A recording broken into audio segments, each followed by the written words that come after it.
my name is Elizabeth Ruderman, and I am a speech-language pathologist.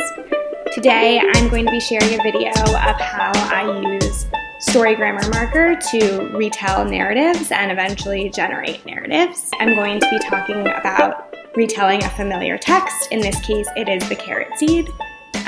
Depending on the child's skill level, I would either have the child read the book aloud, or I would read it aloud to them. The first story grammar element is character, and it's represented by this image.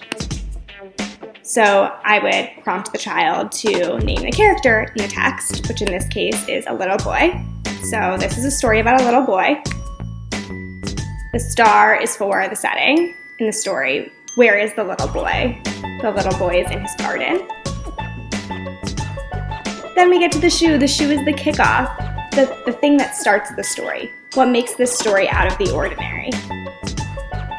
In this story, the little boy decides to plant a carrot seed. We move on to the feeling, the initial feeling of the character.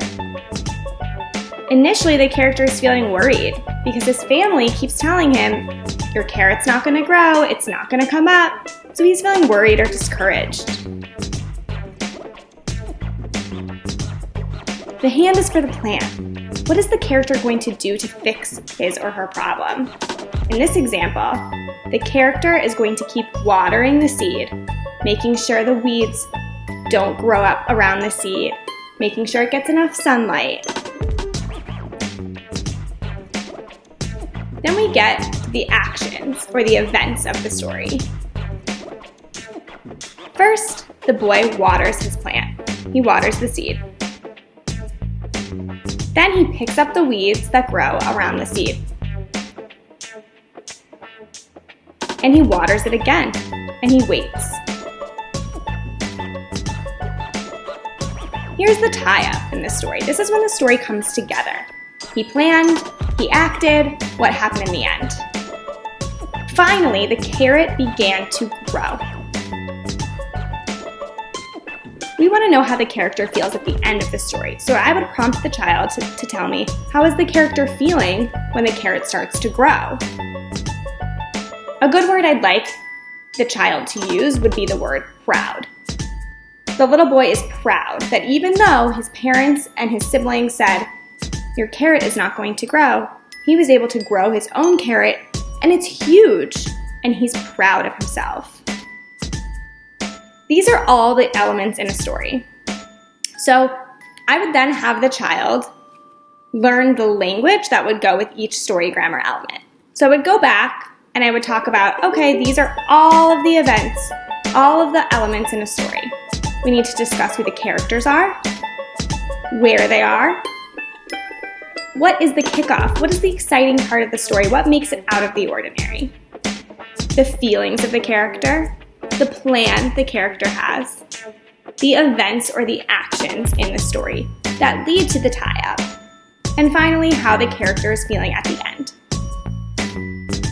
Once I felt like the child has mastery of all of these elements in the story, I can move on to the specific language that I associate with each story grammar element.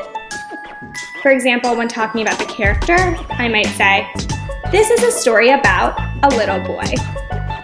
When talking about the setting, I would say, he is in his garden.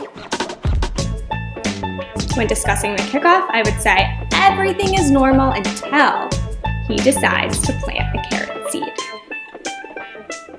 When it gets to the feeling, I would use the language, he felt, so he felt concerned or worried that his carrot was not going to grow.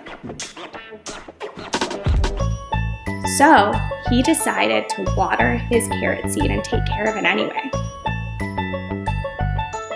First, he watered his carrot seed. Then he waited for it to grow. Next, he picked up the weeds around the seed. Then he watered it again. Finally, the carrot started to grow. He felt proud because he grew his carrot all by himself. After the child has mastered the language that goes with each story grammar element, I would move on to generating a personal narrative or a fictional narrative. And I would use the same symbols to do so. So I would still prompt the child to use a character, a setting, a kickoff, an initial feeling, a plan, actions or events in their story, a tie-up, and finally, to generate the feelings for the character at the end of their narrative. So this is just a little bit of what I do when I work remotely with my children. I hope you learned something new, and I hope to be in contact with you in the future. Bye-bye.